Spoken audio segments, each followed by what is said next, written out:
Hello, everyone, and welcome back to another episode of Being Abroad. I'm your host and diversity abroad mentor, Awa Dembele, and I hope you guys are having an amazing day. On today's episode, we will be taking a trip to London with this particular alumni. Not only did she study abroad in London, but she also went back to London again to do something very special. So I'm really excited for you guys to hear her story. I absolutely love stories that allow, that person to go back to the very city where they studied abroad, because you really get to see the impact of study abroad in their lives. And I also want to talk about the podcast and, the previous episodes that we have been putting out there. We have been getting so much positive feedback. I'm so glad you guys are enjoying the content. And, it's kind of sad because, this series is definitely coming to an end very soon. This is not the last episode, but it is very close. So definitely continue to support us, continue to, listen to these episodes and, start thinking about your own study abroad trip. And yeah, so definitely without further ado, sit back, relax, and enjoy. Wow, how did that sound? Very English, doesn't it?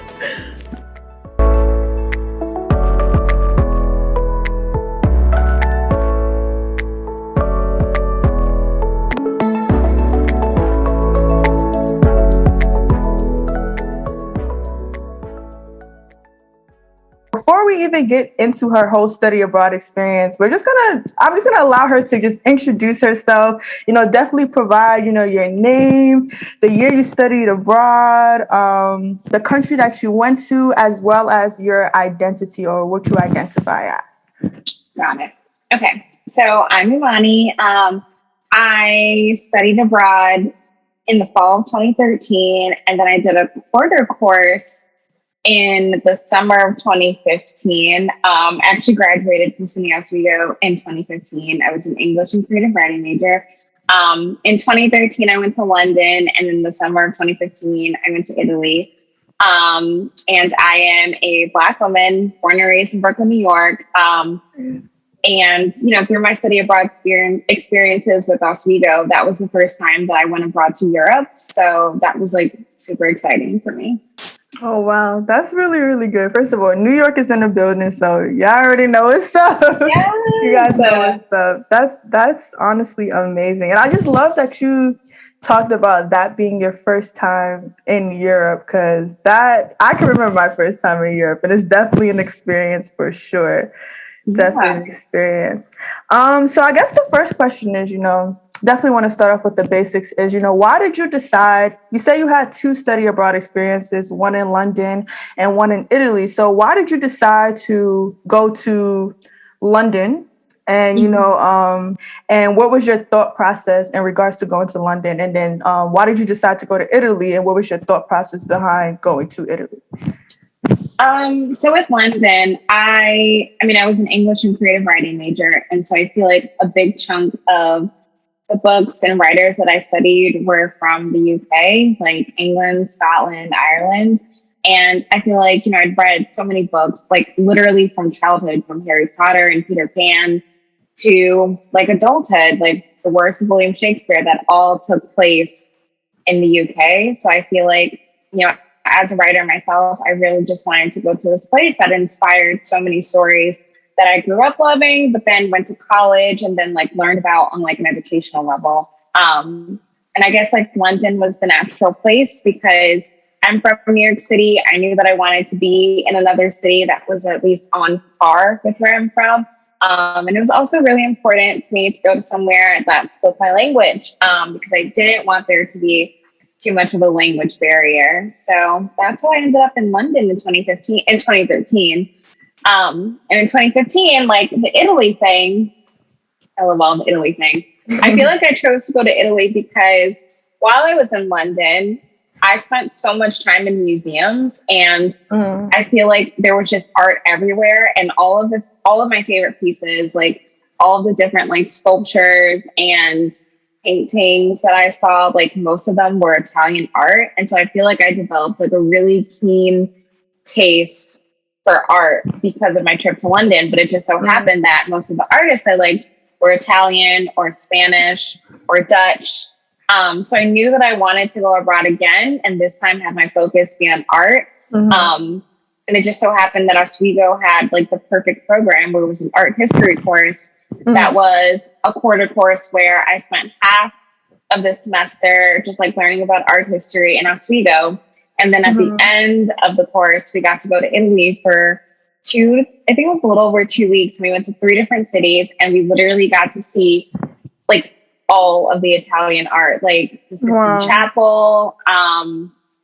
I almost said the Last Supper, but I did not see the Last Supper on that trip. Like Michelangelo's David, like so many incredible pieces that like I dreamed about seeing. But that's how that happened. Wow, that's honestly amazing. I'm definitely a museum head as well. I love art. Like I've been to the Met like 12 times. But who's counting? Who's counting? Who's counting? But not. I love that. And I love that, while you were there, while you were in London, you kind of just related everything towards your major and everything. Because a lot of students, they think like when they go abroad that it's going to be a lot harder for them to find something that caters to their major, or they're going to be set back a year or set back a semester because they just think everything abroad is just so different, when in all reality, it just caters to what you are already doing here at Oswego. So that's actually really nice that you brought that up. Like everything you did related back to your major one way or another. So that was really, really amazing. And I know you were saying like, about the writing, how you were into writing. I kind of caught that part. You were really into writing and stuff. So that's the next question really was. So while you were abroad, did you get any like writing inspiration? Did you write anything abroad? How was that out there? I did. While I was abroad, I did take I took a British film course, which was really exciting. And as a creative writing student at Oswego, my 2 tracks were screenwriting and fiction writing. So while I was abroad, I was taking this British film course where I was watching like all of this great British film and TV. And it kind of really got me into British comedy. And so just for like as a part of my assignment, of course, I had to like write something film related. But for me personally, I like started working on like a little TV pilot about like an American in the UK and like them just like coming to terms of like, differences and like slang and like the drinking age being different, just like so many like small cultural nuances that American didn't expect. And it was really just like based on like my time there. That was pretty fun. And like, my experience abroad, I went to London, like 8 years ago for my semester abroad. And I feel like I still write to this day. A lot of my writing like still comes from like memories or experiences that I had like 7 or 8 years ago, because that's how impactful being in London as a creative person was. Yes. Wow. I don't know. I just felt something just now. OD. Like, cause I don't know what it is. I definitely agree with that so bad. I don't know what it is, but even though yours was 8 years ago. Mine was only 2 years ago. And, the fact that you still have a connection to something that happened 8 years ago. And it's not even like it's shocking to me. Like, it's not even shocking. Like, because my study abroad experience was definitely that impactful. Like, to this day, I'm like, always like, I have to get out of here. Like, how can people come back to America and function when there's so much out there to go see? Yeah. But I just love that. You definitely mentioned that part about, even though it's 8 years ago, it still influences or has, relevance to the certain things that you are doing today. Like that, oh, you had a good time then. You definitely had a good time. I feel like I was definitely like you. Like when I came back to the States, I wanted to go back immediately. And like, even though I didn't end up doing that quarter course to Italy, like a year and a half later, as soon as I got back from London, I was like looking at graduate programs in London. Like I knew that I wanted to continue my studies there, and I eventually did. Like I ended up getting into a graduate degree program and getting my master's in creative writing. So I got to live in London for another year and change, 2 years after my semester abroad. And I don't think I would have had the courage to, attempt higher education in the UK, even though there's a language barrier. It's literally like all of the same things, but I don't think I would have had the courage had I not done a semester abroad.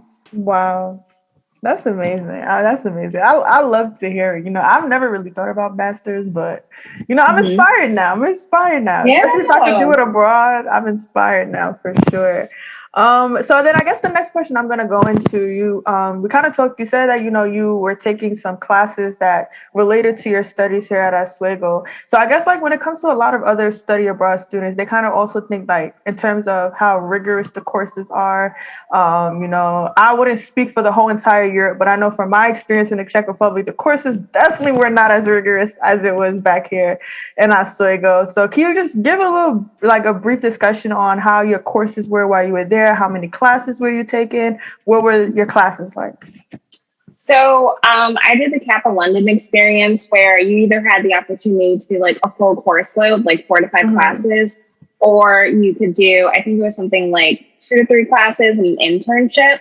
I didn't do the internship. I just wanted to like be a student in London. So that's what I did. And I had 5 classes, and I feel like my workload was pretty manageable. I mean, like, to be completely transparent, I was going to class maybe 2 to 3 times a week, like 2 to 3 days a week rather.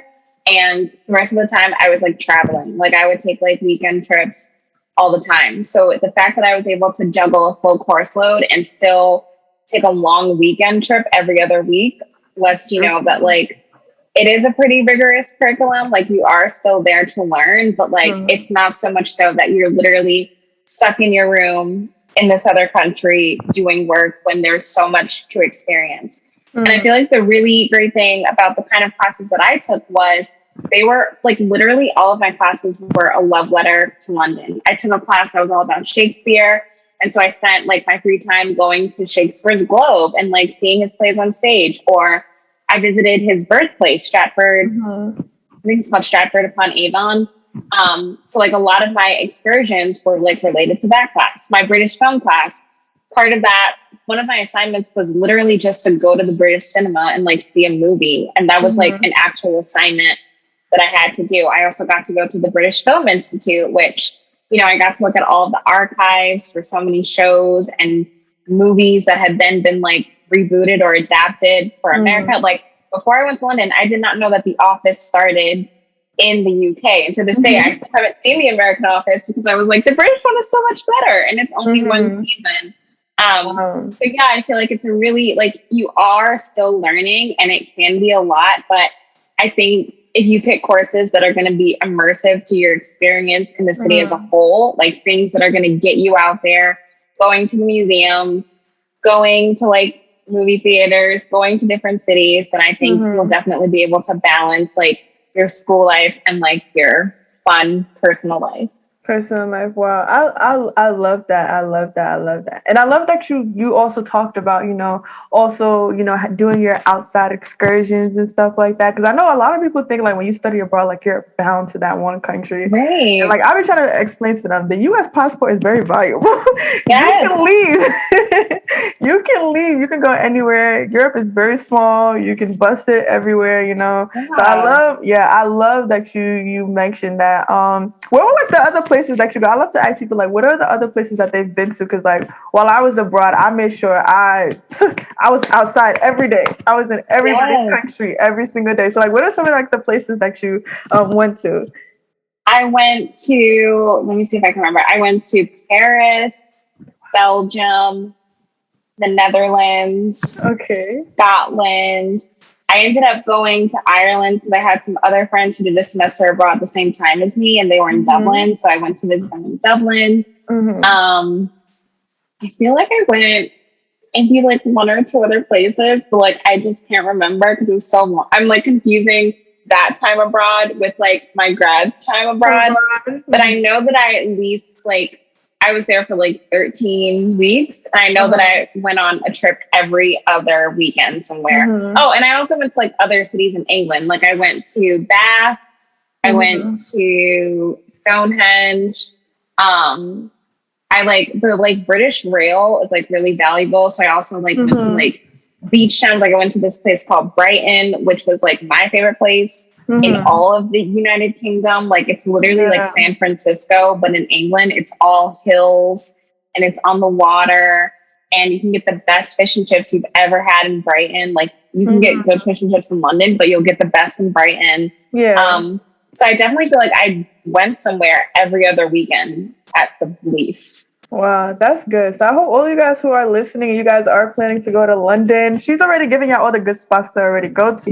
But that's really good that you took advantage of that. And even when you went to grad school, you still took advantage of just being in London, but not keeping yourself only in, I said London, being in, the UK, but not also like keeping yourself in the UK.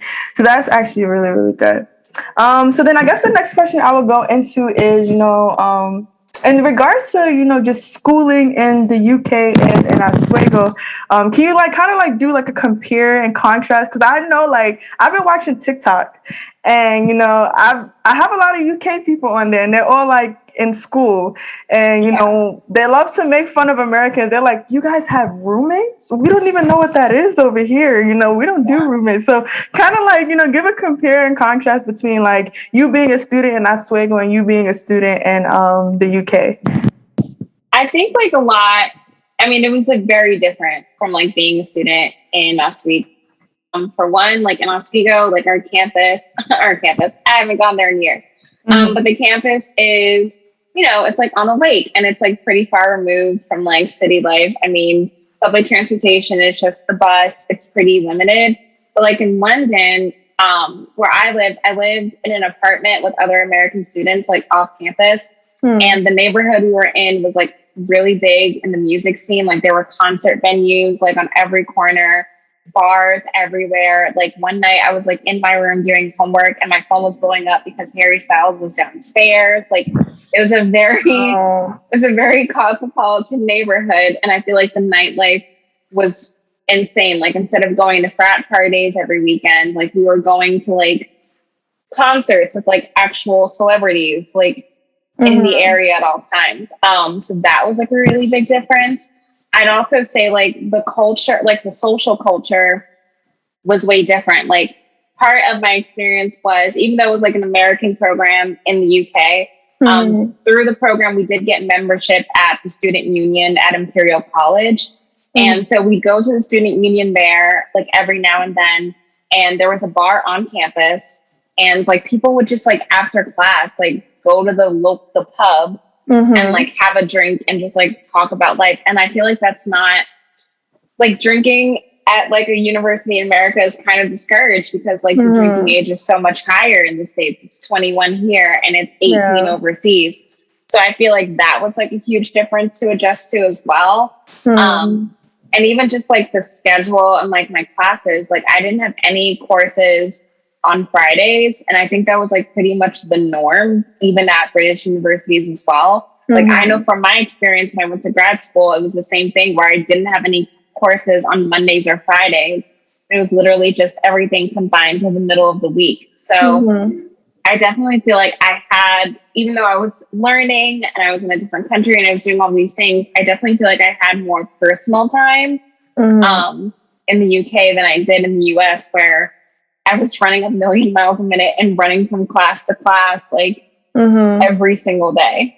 Yeah. Wow. Yeah, definitely. Thank you. Thank you definitely for sharing that aspect of like just the different school lives and, just how things are in, London versus in Oswego. Because it's having me think about like, my school, like you said, like even when I was when I studied abroad in the Czech Republic, I didn't have classes on Friday. I actually only had classes twice a week that I had to really go to campus for. So it was like Wednesdays and Thursdays I had class. And then I picked up like a cycling class on Tuesdays. So it gave me free time to do other things as well. So I love that you mentioned just the difference between, the academic, the social life, as well as just the location. And it's just kind of like sprung up another question like in my mind in regards to the program that you went through. Because I know like a lot of people don't know that there are different study abroad programs that you can go through and how all those different programs kind of like they don't all provide the same thing, but you can definitely get an experience out of it. Because I know Oswego has their own,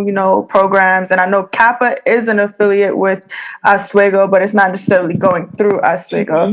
And I had a friend who went through the Kappa program the same time I was studying abroad in Europe, and she was in Florence, Italy, and I went to go visit her. I did the whole shared house with all the Americans, and, being in the city center. So that was definitely cool. So I guess I would just ask you, like, how was, applying through Kappa? Like, how was the Kappa experience, or anything you can provide to students who are looking to study or go to London through the Kappa program? I think so. Like, when I wanted to study abroad, I actually initially just wanted to go to like a British university, have like a straightforward experience where I'm like an exchange student. Like, I live on their campus, I go to classes with British students, like all of that stuff.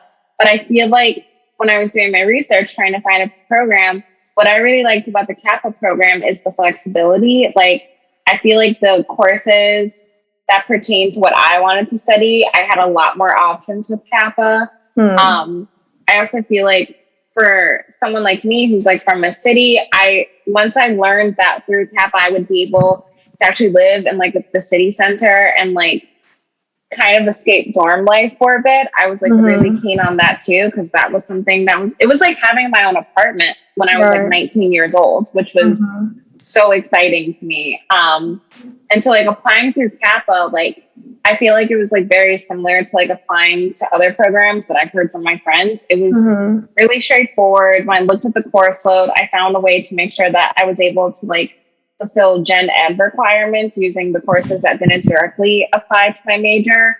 And like through Kappa, like I got to work with their team of advisors who were able to give me like answer any questions that I had. Like the SUNY Oswego office, obviously, like the International Education Office was like super helpful for me as well. But I feel like going through Kappa, like I was able to look at other testimonials from like other students across the country that went through their programs. But I think it really just came down to like the flexibility that Kappa offered for me. Like I definitely wanted an authentic British experience, but I also wanted to like be in a city, like be surrounded by like a lot of like different like nightlife and entertainment options. And I think I also wanted to have classes that were going to be directly related to my major. Right. That's great. That's great. That's great. Yeah, the Kappa experience is nice. I heard it's nice. I didn't go through the program, but I definitely do. I heard that it's really, really nice. So that's a tip for everybody who wants to apply to go to London through the Kappa program. So it's definitely a good program.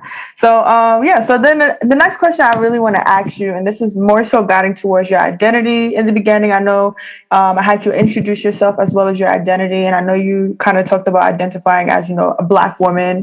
So the next question would really be, how do you feel your identity affected your overseas experience, if at all? And then this can be towards your London experience, your Italy experience, both experiences. But how has your identity affected your overseas experience?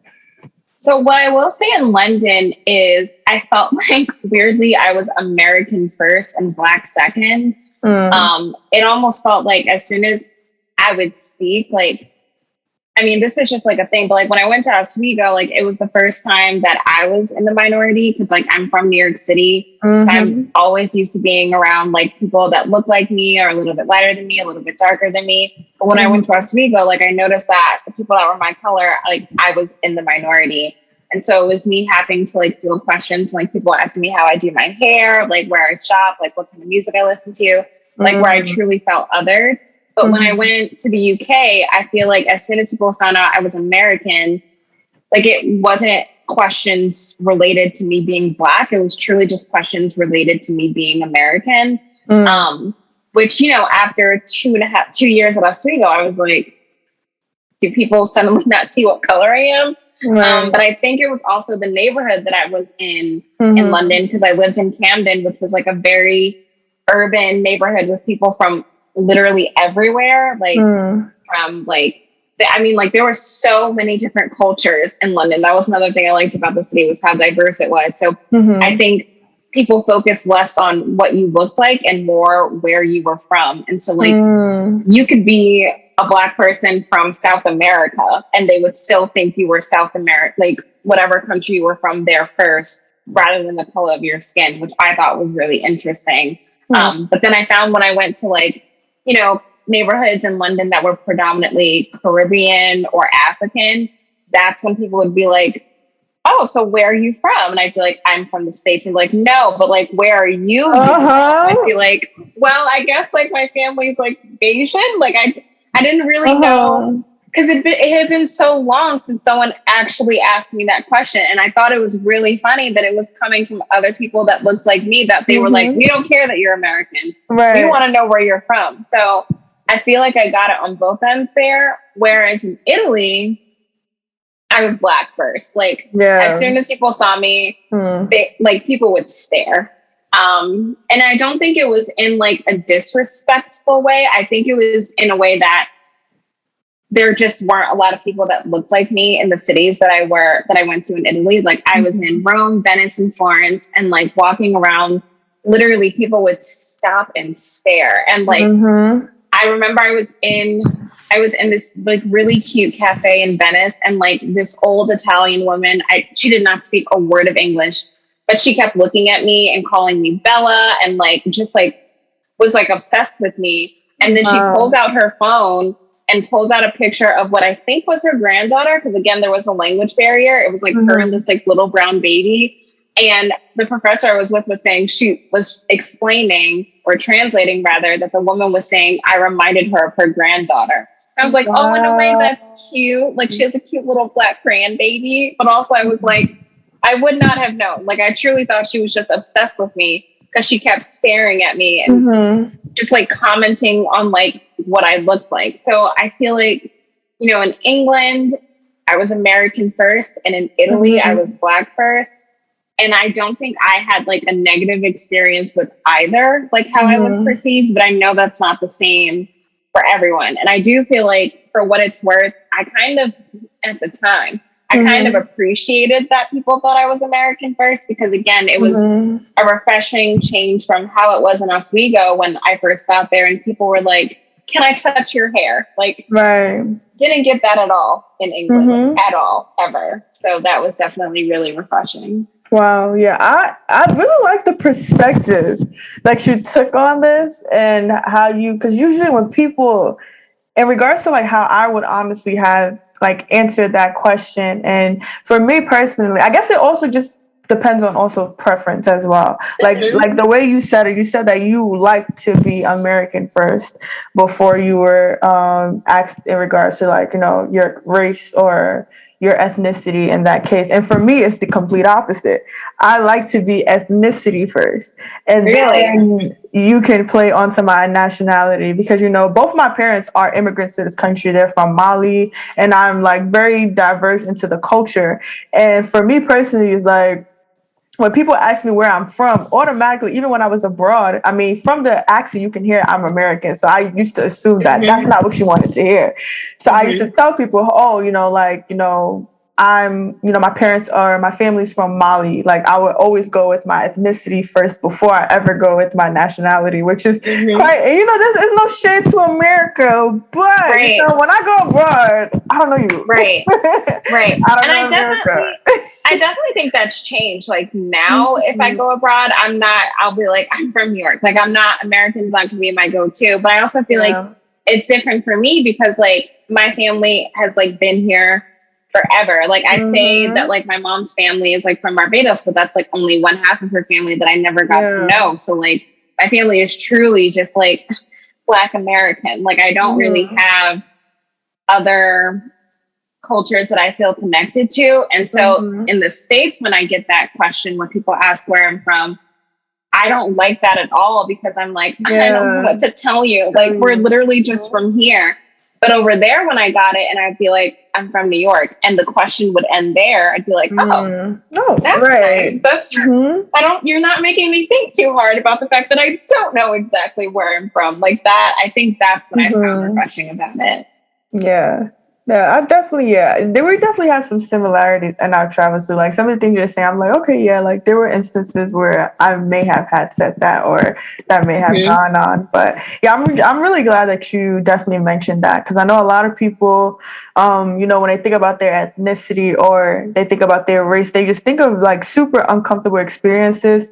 And, you know, this is not to say that London isn't you know, like there isn't any racial issues in London. But, you know, London is a lot Right. more diverse than, you know, going to maybe Asia or going Exactly. to even Eastern Europe. Because that's where I study. Yeah. Even going to Eastern Europe where, you know, we're literally like the minorities. Mm-hmm. So, you know, I know a lot of people kind of like have that fear in their back. You know, I'm just afraid I'm going to be the only black person there. Even though realistically you're not going to be the only black person there. Right. But you can easily feel that way when you're in a place that's surrounded by, you know, Caucasian people or, you know, people of other races that aren't necessarily yours. So I think it's definitely a valid concern too, because like I feel like I wasn't concerned at all going to London because I knew like I used to watch Skins, and like I feel like Skins is definitely a really accurate representation of like how diverse like groups of people could be in the UK. And so I went there expecting to see that, and I did see that. Like when I went to Italy, I feel like I think about all the Italian things I'd ever consumed. And by that, I mean the Lizzie McGuire movie. And I'm like, there's not a single black person. There's not a one of us there. So I kind of expected that when I got there. And I feel like because I expected it, I was able to handle literally being stared at with a lot more grace than other people might have. Right. Now, Lizzie McGuire, that's hilarious. That's a fact. That's a fact. Okay, so then the next question I want to ask you is, while you were there, were you able to cross anything off your bucket list? What was one thing you got to cross off your bucket list, or if you had one? Let me think. I feel like the one thing I really wanted to cross off my bucket list was just seeing Buckingham Palace like in person. And I was able to do that like my first day there. Like I'm not gonna lie, like when I went to London, I had a crazy long list of like all the places and things that I wanted to see. And I definitely didn't do all of them, but I got through like a good chunk because even though London has so much to offer, it's still a pretty small city. So like on days when I didn't have things to do, I would like by things to do, I mean class. I would just like get all of my things on my list and try to like make it local to just one neighborhood, and then I would blow through it. So I got to see like street artists that I'd been following on Tumblr for years before. Oh wow! I got to see like so many, like I got to go to Kensington Gardens, which again, like I grew up reading Peter Pan. I'd always wanted to go there. Yeah. I'd never had curry before, like ever in my entire life. And so I got to have my first like traditional Indian curry in London. So there were things that I was able to do, but even though I went back for like another year for grad school, there are still so many things that I still didn't get to do, but that just means I have to go back. Yeah, of course. Endless trips. So then I guess the next question, I want to kind of touch on your grad school experience. And, you know, because, you know, it's different to just go abroad one time to that country. You know, you'd be like, okay, been there, you know, I had a good time. Let me try something else. But you went back. So what was like the thought process and, you know, picking your grad school? Like, was it like a no-brainer, or like when you were in that country, were you like, okay, I'm definitely coming back here for grad school? Like as soon as I graduate from, you know, undergrad, I'm definitely doing grad school here. Or was there like this moment where you were like, wow, I think I need to go back to London to go do grad school there? So, I mean, it's kind of like a yes and no. I always knew that I was going to go to grad school. Like in my family, higher education is like a thing. Like my mom has 4 degrees. So I knew that I was going to have to go back to school to at least get a master's. And like, what's so crazy to me is I feel like the idea for me to like continue my education in London just came so randomly. Like there was just this one day where I was like meeting a professor at a museum for like an offsite class. And I came across this protest, and it was like all of these like young people, and I could tell they were students. And so like protests in London are very organized and they happen all the time. Like that's a huge part of their activism there. And it's totally normal to just ask someone like what they're protesting, and they'll have a flyer and they'll tell you. So I walked up to this woman and I was like, can I ask what you're protesting? And she said that she was protesting university fees. And I was like, oh, I can definitely get behind that because higher education in America costs so much money. And so I was asking, like, what are you protesting? And she said they were increasing the university fees from £3,000 a year to £9,000 a year. And I was like, that's it? Wow. She was like, yeah, it's so expensive. And I was like, are you kidding me? Like I wish. Right. I was like, I wish. And so I think that was like the first instance for me where I was like, is Mm-hmm. school in this country affordable? And I started looking at the cost of like different postgraduate and master's programs. And it turns out it was affordable. Like all of the programs I had on my list to apply for in the US were 3 times as long and costed 4 times as much. But a program in the Oh. UK was 18 months.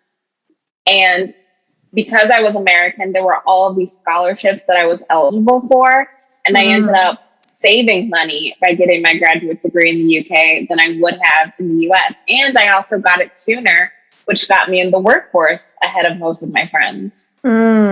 Wow, that's amazing. Yeah, that's thank you for that gem for sure. And this is really guided towards like my next question in regards to expenses, because the one thing when it comes to study abroad is it is too expensive. And the fact that you were saying like you were able to afford grad school. Like we're not even talking about undergrad. You were able to go to grad school and still save more money than you did back here in the States. And when it does come to studying abroad, compared to other like countries, if you're doing country by country comparison, places like the UK, Florence, Paris and stuff, those are what people would say, quote unquote, those are more like the expensive programs compared to maybe countries in Asia or Eastern Europe or South America and stuff like that.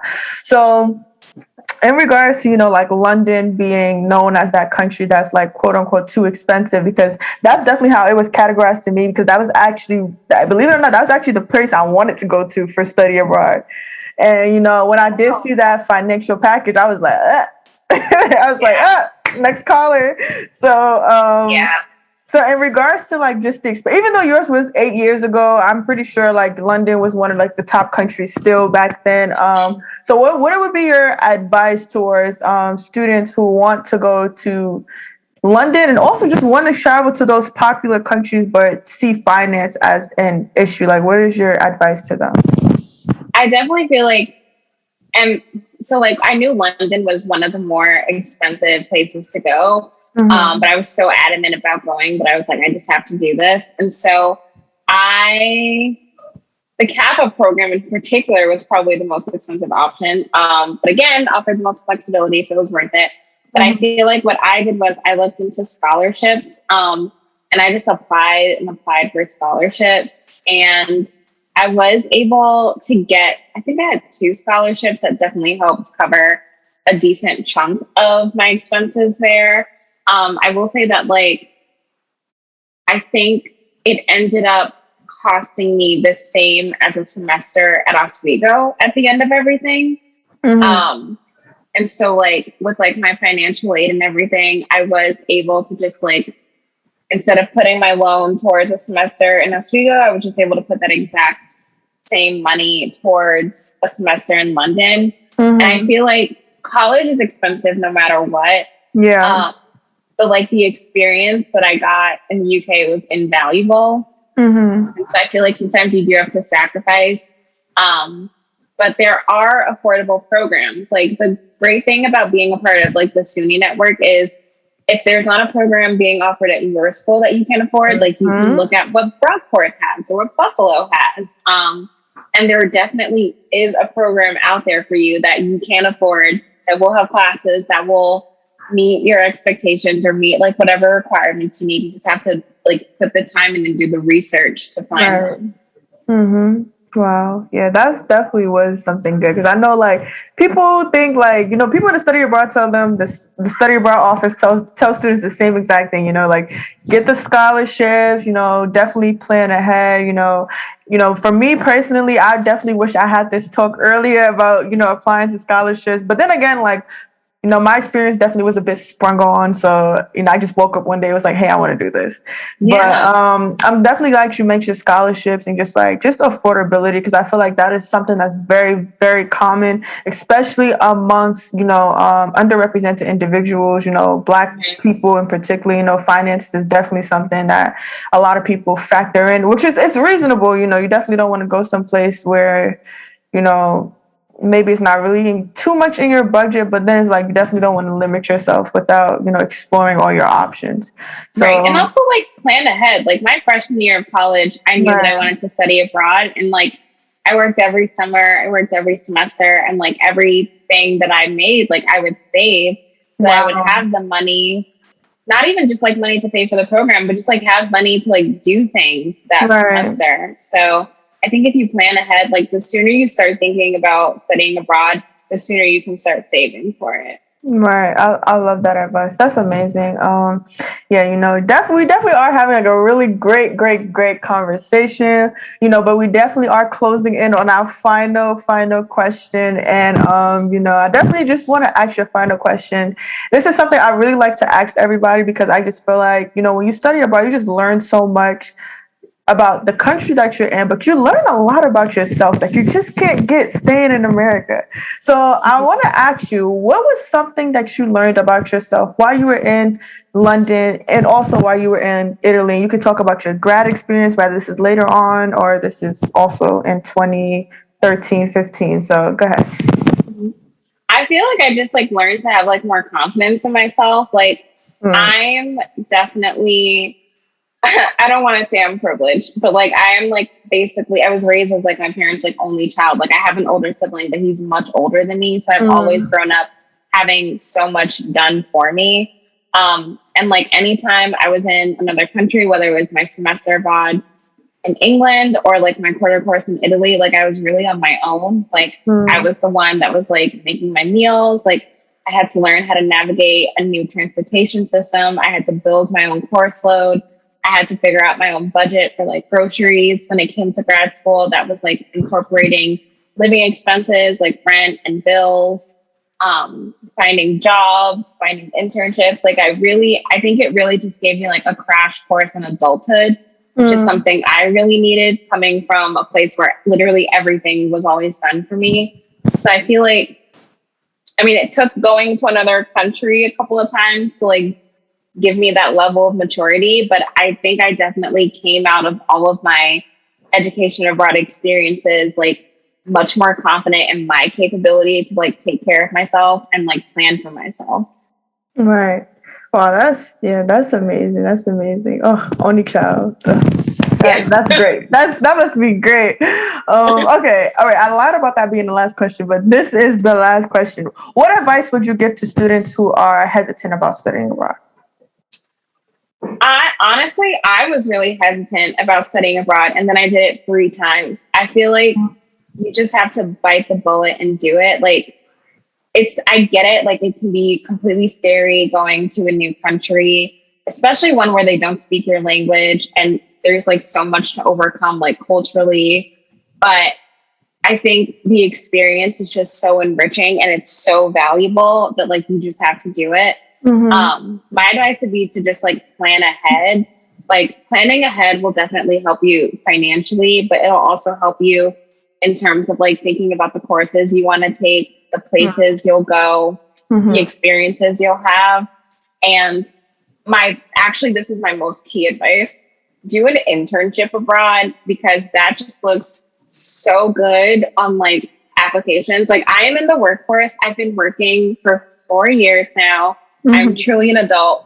And I feel like every time I have a job interview, they ask me about my time abroad. Like they'll ask me about when I was in grad school abroad, and when I was in grad school, I had all of these internships, and I also like worked like 2 different part-time jobs at the same time. And like even though they were like the most like mundane normal jobs, the fact that I have job experience in another country, and like a country like England where there are so many different people coming in and out of it every day, that Mm-hmm. is so valuable on job applications like you don't even know. Like Right. having a semester abroad or an internship abroad, I think to some workplaces is just as valuable as having a master's degree, because it demonstrates Mm. that not only can you work in a professional setting as who you are, but you can do it in another country. And that is Mm. just so incredibly impressive to like recruiters and like other companies. Right. Wow. That's amazing. That's amazing. So definitely those of you guys who are looking to do grad school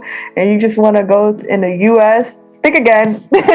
Definitely be open to, some master's program. Wow, that was definitely some really good advice, because I definitely am, in my this is my last semester at Oswego, so this is definitely some, food for thought, something to think about, after I graduate. So definitely, yeah, thank you. First of all, I just want to start by saying thank you so much for, coming on here to episode 1, being the first person on this podcast. You definitely, yeah, there's competition. Like, you can't even beat this. This is good content. Yeah, thank you so much, and definitely thank you guys for all those of you guys who are tuning in. Hope you guys gained a lot of information. Definitely, if you have any questions, I will have her email down, in her description. And definitely, if you have any more general questions, feel free to contact, the Study Abroad office. Contact me via email. And yeah, hope to see you guys on the next episode. Bye. Bye.